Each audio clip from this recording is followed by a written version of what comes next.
I can get pushback from people sometimes on the importance of relationships, that in a professional setting, we're about revenue and growth and production and our customers, and then they can discount the relational aspect because it's more soft skill. If somebody has a long-term growth mindset, okay, and I'm in the business of long-term change, not a short-term quick fix, then relationships are going to be a part of that. It's a process. It takes time. And over time, if you step back, you're going to see that those connections, those friendships that you have do impact the bottom line and the top line, revenue, profit, growth, opportunity. Friendships are so important in many ways.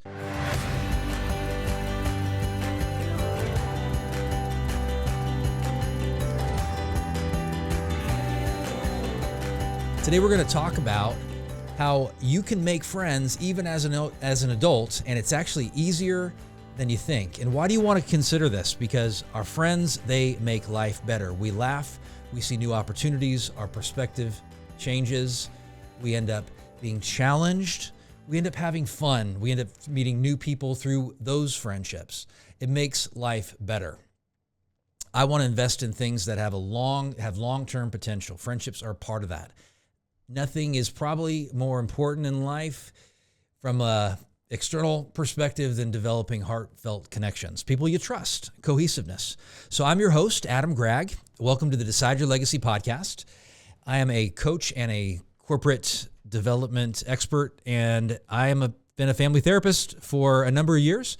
My passion and the purpose of Decide Your Legacy, which was founded in 2012, is to help every person and organization to live courageously. Why? Because nothing is more important to your mental health than facing your fears, and nothing is more damaging than playing it safe.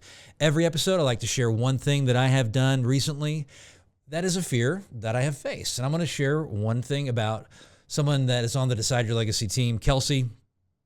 She's actually going to be interviewing me on an upcoming episode. I think you're going to find her very insightful. And Kelsey actually went to get her teeth cleaned, and she asked the dental hygienist when she was done if she wanted to go grab coffee. And the gal said yes. And I was actually talking to Kelsey about this the other day, and she said, you know what, I did that, and it was courageous and all, but I don't even know her name. So we're meeting at this coffee shop right by my office, and she doesn't remember this person's name. So she's going to find out her name and have a good coffee with her. But she took a risk. So recently I have done some things that I would say is a risk. One of them is that I've been willing to let go of my way in working with some aspects of my job and be open to new ideas and then implement those new ideas. And that's hard for me because I'm controlling. I want to do things the way I feel is going to work. And some other people have given me some advice on how I can be more impactful. I didn't really like the feedback, but it was true. And just applying it is a risk. And so what is a risk that you have taken recently? Nothing, again, is more important for your mental health and sanity and well-being that I have found when you're struggling than taking a risk, doing something new, letting go of the outcome. So I struggle at times with wanting to isolate, not wanting to reach out. You don't make friends that way. In those moments, I see friendship as an inconvenience. I see going out with buddies as an inconvenience. I make excuses in my own head because our fears can come out in all kinds of strange forms, irrational things. They can come out as justification and minimization and all kinds of excuses, but that's not going to help you move the ball forward. The benefit of having friends is it can help me solve business problems. I have friends that own businesses, call them, celebrate with them. They give me insight. They show me opportunities, things I wouldn't have thought, challenge me to go further, provides me an extra push when I need it professionally. It gives me opportunities that I didn't see. They become my family that I don't have in some situations. My family doesn't live here where my office is located, except for my daughter. And so they're family. They're people I spend holidays with. I perform better personally when I have close relationships around me. And it keeps me coming up with fresh ideas because they see it. So I'm going to give you 3 steps that you can take to build new friendships as an adult. It's easier than you think. And by the end of this episode, you have my guarantee that you're going to make a new friend over the next 6 months if you apply what I'm talking about.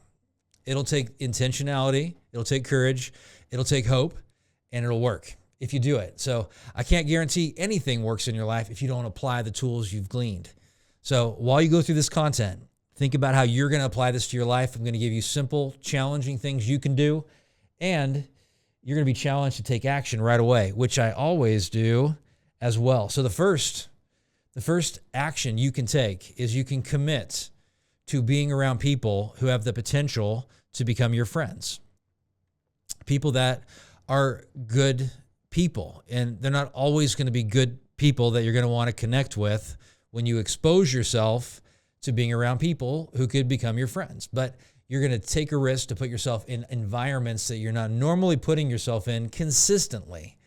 It's a process. It's a year-long process, a 6-month process we're talking about here. So it's 6 months if you intentionally decide by committing to say, I'm going to join that group. I'm going to spend time with those people. I'm going to engage more in this organization I'm already involved in. I'm going to see situations as opportunities that I hadn't in the past. And I'm going to trust the process. I'm not going to stay stuck in my old ways. I'm going to believe. So it could be going to a concert. And that's going to draw people that are like-minded to that style of music. Maybe you want to meet people that are younger than you or older than you, which I would advise you is that actually is a very good idea. You go, you commit. You go to a comedy show. You go to social events by yourself, potentially. Go ahead and look at lists of things in your town, activities that are going on, and plug them into your calendar. I'm much more apt to do things when it's in my calendar as well. So you look at it and you get excited about it even because it may be 5 days down the road, but you're going to have the potential to meet new people. And then the challenge at in those situations is, what do I talk about? How do I engage somebody? We're going to talk about that later in the episode today. What do you say? Engage in volunteer activities. Volunteer to help somebody out when you normally wouldn't. Engage in workplace activities. Always say yes, if you can, to weddings and go to funerals and go to baby showers and go to graduation parties and say yes and bring a gift and go with a good attitude, which was one of the things we're going to talk about down the road. I've been kind of jealous of a guy in my dad's life recently. My dad's 86. One of his close friends, him and my mom are going to breakfast with this guy and his wife. One of his close friends, he met at their golf club, and the guy's only like a couple years older than me. And I'm asking my dad what he's doing, and he's like, I'm playing golf with Kevin. And I'm like, what? You're playing golf with Kevin? That guy's my age, Dad. You can't play golf with Kevin. So that's goes through my mind. But, I'm 51, and who cares? That's a great thing. I believe that one aspect of staying young is making friendships with people that are much older and much younger than you. And for the purpose of learning, not for the purpose of getting. You can learn from somebody that's 30 when you're 51, even 25. You can learn from someone that's 85, but you put yourself in situations where you meet those types of people. So age diversity, very good. Diversity of opinion. You engage in situations that you don't even necessarily think have any potential to make a new friend, but you're just open because you trust in someone else's opinion that it's a situation where you could make a new friend. And you go and you plan on engaging. And so ask yourself, what situations have you willingly put yourself in where it created an opportunity, all right? So, and the opportunities can be right around you, the opportunity to make new friends. So here's some opportunities you could willingly put yourself in. You could engage your neighbors, inviting them over for the 4th of July, inviting them over for a drink, coffee, helping them. You can volunteer to help your neighbors. So helping them clean up their yard. Helping them with a tool they want to borrow and you see they have a need. You can meet people that in a different setting at work. So you go to a retirement party and you meet people that maybe you wouldn't meet normally at a workplace function because you're not involved in that department frequently, but you go ahead and attend and you enjoy that interaction. You take advantage of situations where people that are new are going to be around you. Like one thing I did recently is I decided that I was going to commit for the summer to playing golf with this golf group at church. And I committed that intentionally, even though I don't know these guys, and even though I wouldn't necessarily normally play on golf courses in that part of town, I decided I'm going to commit and go and give it a shot. Even if my first reaction when we play is like, they're not like me. I don't really have anything in common with these guys. They're annoying, or I'm annoying to them probably. That and a roommate chimes in, but I'm not going to listen to it. That's my commitment. So you cannot, though, just go ahead and decide to be in those environments alone and think that's going to land you a good close friend. You have to actually be willing to go talk to them. So that's the second commitment, is you're saying, I'm not only going to go, I'm going to actually be willing to engage in some form of conversation. So you ask questions. What do you say? Well, I'll give you some clues. You ask open-ended questions that are not leading them towards a specific answer. So if you were going to ask, what's your favorite NFL team, you leave it at that. You don't go, what's your favorite NFL team? Mine's the Kansas City Chiefs, because they've won 2 Super Bowls in the last 5 years, and they've gone 4 times in the last 5 years. Is that accurate? I'm not sure. But no, that's a leading question because you're already sharing your opinion. Or you ask, what do you like about New Orleans? I love the food, and I love the partying, and I love the New Orleans Saints. No, you go like, what do you like about New Orleans? Because they have a New Orleans shirt on with one of the Saint emblems or whatever. It's a talking point. So you pick up on that and you ask them open-ended questions. And then you go into it with some level of confidence, even if it's manufactured confidence. You go in with curiosity because you see the opportunity. One of my closest friends, who I'm actually scheduled to hike Half Dome in Yosemite with in 2 weeks. Yes, 2 weeks from today, I will be in Yosemite. His name is Alan, and we have a good friendship. We started our friendship in 2017, and he went first. He reached out to me. I was at an Al-Anon, a 12-step meeting, and he handed me a piece of paper. I didn't know the guy, and it had his name on it and his number on it. And I looked at it, and I said, this is awkward. I didn't say that out loud. That's what I was thinking. And then I ended up calling him because I was at a time where I was open to connecting with new people, and we started a friendship. Pretty cool. Somebody I talk to frequently. He's like family. He's a very close friend of mine.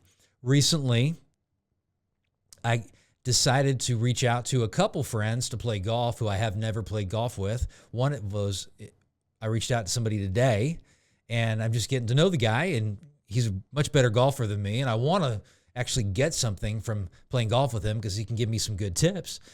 And mostly, my main motive is to actually connect with him and to make a new connection that I think could be mutually inspiring. Kind of cool. So what are you doing when you go to these places where you can meet new friends? Are you interacting? Are you taking the time to ask questions? Or are you going into interactions with people, making it about you? Or are you making it about them? If you want to make it about them, you create the commitment to learn and to ask and to listen and to leave the interaction with them gaining something, some inspiration. It could just be that you're friendly and you listen and they don't have that in their life, but they're leaving with something that's going to make their life better. It gives them encouragement, which is, to me, giving somebody courage to go out and face life and to do more and to go bigger in their life. Exciting stuff. So practically speaking, for me, it helps me to think that my future, whether it's my happiness, my financial condition, my joy in life, my energy is directly connected to other people's futures. That if I can help people see a bigger, brighter future and help them get there, then everything gets better in my life. And that makes it not about me. It makes it about helping somebody else. Not a competition at that point. They're not trying to take my place. I see this in workplaces quite a bit where people are defensive and they go into interactions wondering if they're going to be replaced and wondering if someone's going to see that they don't add as much value as this other person. I find that to be a tremendously damaging way to interact with people. You're self-sabotaging. You're shooting yourself in the foot. It's not going to go anywhere because you're bringing your own insecurity, which may not have anything to do with that interaction and most likely does not, to that situation. So you're not in that case going to engage. You're not going to talk and reach out. You're going to see that you need a wall and you're going to place this wall in between you and them, and that's your own anxiety and that's your own self-centeredness that's keeping you protected from them, which makes you defensive. So that's the third commitment to make, is if you're going to make new friends, you go into those interactions letting your guard down, being open. By being open, you're willingly engaging in a way where you know and believe you can have fun. You can make a new connection. you can build a trusting relationship. Even if they are better at something than you, that's a great thing. You can help them go further. They have different aptitudes and skills and personalities and backgrounds and histories and passions. That's a great thing. It adds, that's what I call real diversity. You know, that's like the way you want to look at people and say, well, this is a great person, because it's something about them that is merit-based. It's merit. It's what do they add? And that's a great thing that you can help them see, and that's a bigger and brighter future for them. Because in my interactions with people, if somebody recognizes, a coaching client, let's say, that I can see as I talk to them how much potential they have, and I understand them in such a way that I can grasp that they have these unique giftings and strengths and ways of impacting other people's lives, then they're sold. It's like once that interaction happens where I can grasp them, that talent that they have, and actually reflect it back to them in the interaction, and this is about connection here, then that's the kind of connection that you make that can last 25 years. Because they see how much you care and want to get to know them, and they see that you recognize their uniqueness, a powerful thing. But your defensiveness has to go down to actually make that kind of connection. So if you go into interactions defensively, and I was just talking to a fellow colleague today about this, we were talking about clients who have insecurities that they want to break in their professional life that hinders them. So these are business owners, executives, and they go into interactions and they know something is wrong. Like they're not connecting with people, and they're not making friendships with these people that they work with. Well, how do you help them with that? And my question to him was like, well, what do you do to help somebody? I mean, they may have been interacting like this for 20 years with people. And he went on this and shared his thoughts on it. And some of what he was sharing were ways that to help the person change their perspective. You know, and I call this, you know, the woo-woo type of counseling and coaching, where you say to other people, well, you know, this isn't the evidence. You know, you're a good person. You have a lot to offer. You have no reason to be insecure. And those kinds of things can help. Woo-woo can help. I mean, if people are at a place where they just need a big kick in the pants to see that they can handle the situation and they have reason to be confident, that can help. But to break a pattern, to make a long-term transformation, my challenge for clients that bring a lot of insecurity into their new relationships or current relationships when they're making new friends is they have to realize what the roots are of that dynamic. And it's not going to necessarily be something that happened a year ago or 2 years ago. It's probably going to go back to a situation where they were hurt, where they let their guard down and they were exposed and they trusted somebody who they should have trusted, and they were hurt in that situation. So they put up walls. And if they can recognize that and talk about it, but it's not what you tell them that's going to help them get over that, most likely. It's what they tell themselves that's going to help them in those specific situations when they're meeting new people, engaging new relationships. And that fear creeps up that's from the past, and they learn to recognize how it's impacting them in this current interaction, and they start to say no to it. I don't have to act based on that. That's not this situation. I'm bringing that with me. It's my past. I don't have to deal with it. This gives people often will bag on psychologists and therapists because they bring up the past in their interactions.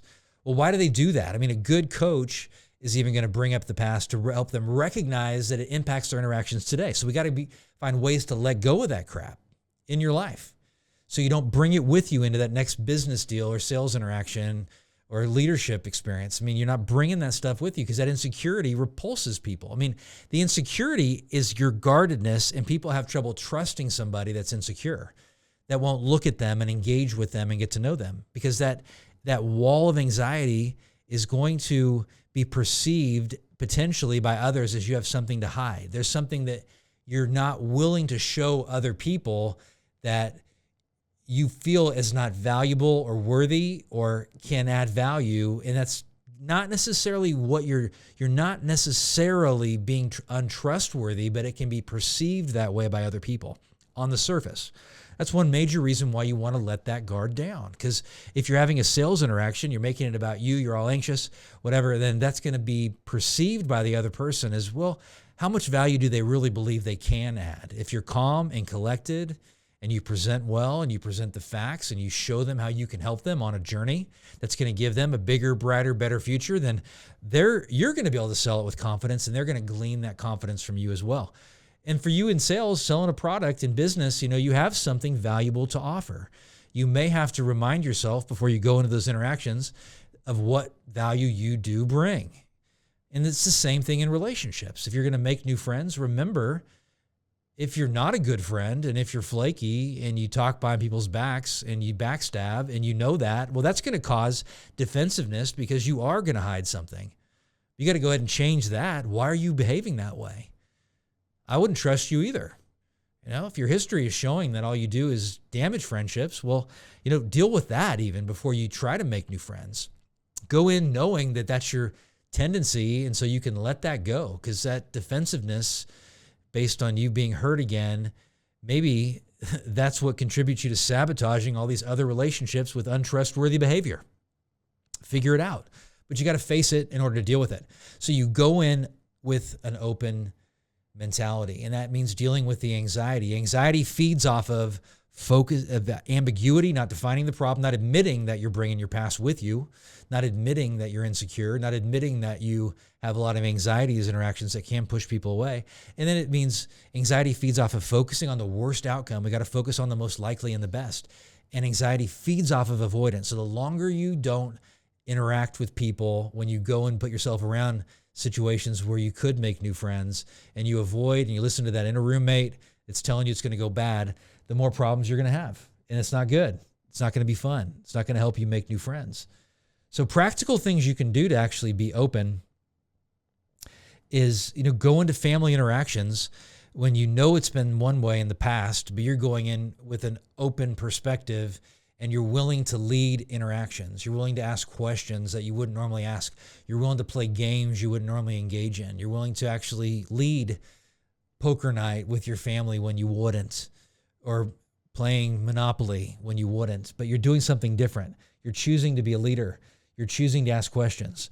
You're choosing to meet people that are younger than you and older than you, not just your peer group that you're comfortable with maybe, but people that are different. That's being open. So figure it out. Figure out why you're so defensive. Go back and talk to a coach. Read a good book. Talk to somebody about your past so you can unpack those patterns that can be impacting your current situation. So let's go ahead, and I want to share something that I believe is really important when it comes to friendship, and it's vulnerability, that you're willing to be open, and that's part of being open. You're willing to share the real stuff about you, and I've been horrific at this. I've told you before that after my divorce, I wore a wedding ring for almost a year because I didn't want anyone asking me about my divorce. I didn't want to have to expose myself. I felt so much shame and failure. And now I can see that very difficult situation as being something I've been able to use in monumental ways to help other people because I'm willing to talk about it in appropriate situations. What do you have like that you could share with other people in appropriate situations? Not making it about yourself, but making it about helping them. That's what I mean by appropriate situations, where it's useful to help other people.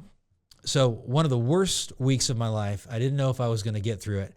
I've never had thoughts as dark. Now, and I've also never given up on my life. I mean, that's not a place I've actually been at, but I've been around people who have, and I was as close as I could have been in this situation. And it was for my friends, was not for my friends' help in this specific situation. I don't know how I would have gotten to the other side, because their accountability, and I'll just call it pressure to go ahead and get some help, probably saved my life. And it was a situation where I didn't sleep, and I was finally dealing with my divorce. I was finally facing stuff in my life, and it was so incredibly painful and triggering, and I didn't want to face it, that I wasn't sleeping. I was just ruminating in my head. I was thinking about all these things that can go wrong and how negative my future was, and I couldn't get out of it. I mean, I was pacing my house. I was sabotaging my life. And it was for my good friends that sat down with me that I knew cared, and they told me I had to get help, and they forced me to get help. They didn't give me a way out. I could have gotten out of it, but I knew that I could trust these guys, and that was very significant in my life, and that's Dave and Brent and Donovan and Nate, and really my brother, my sister, my mom and dad. I mean, people didn't let me off the hook. They were in in my face that I needed to get some things cleaned up in my life and face it. And I did. And it made a huge difference. And I look back and I think, that was such a dark time. But I can use it to help other people. And I want to help you today because that's what friends are for. And you make new friends, like my friendship with Alan and those other friendships have been made through time, over time, through being there for each other. And I want you to make friends as well. So if you do this, you're going to make a new friend in the next 6 months. You be around and be exposed to people who are potential good friends. Find hobbies that you can engage in. Do things that are different because you're exposing yourself to new people. And when you're in those situations, you go and you talk and you ask questions and you learn. And you don't make it about yourself. And you go and be open. So you let your guard down. You recognize that anxiety that's coming at this new church that you're visiting, and you're meeting new people afterwards, and you're tempted to actually leave and exit and say, I got to get out of here. I got to go to this and that. But you choose to stay and have conversations. And you interact with not just one person, but you decide I'm going to interact with 3 people before I leave, even though I don't think I have anything common with these people. But you open yourself up to that interaction and you let your guard down. So if you found this podcast helpful, check out Shatterproof Yourself Light. These are 7 small steps to a giant leap in your mental health. And this content, there's a worksheet you go through, and we talk in here about shifting your perspective. And there's one section, it's module number 2. It's a 3-minute video. And especially this content about dealing with your defensiveness, you're going to find it super helpful to write down your answers on the worksheet to dealing with that defensiveness in your life so you don't go into interactions that are going to limit your potential for making new friends. Print it out, go through it, and check out the last podcast that we recorded as well. It's episode 158, and it's on not being defensive. You're going to relate to that as well. And these podcasts that I record are generally fairly quick. I try to make them in 15, 20 minutes max as well. The next episode, I'm going to have my sister on, and she's going to talk about confidence with travel, how you can build confidence through your travel. So there's no positive change until you decide to change. You decide to apply something that you learned today before the end of the day. Your legacy is the impact that your life has on other people. Your legacy depends on you making a decision, a commitment. To decide means eliminating other options from your life. So what are you going to eliminate from this content, and what are you going to apply? I want to close today the way I always do. Live the life today that you want to be remembered for 10 years after you're gone. You decide your legacy intentionally, nobody else. I appreciate you greatly, and I'll see you next time.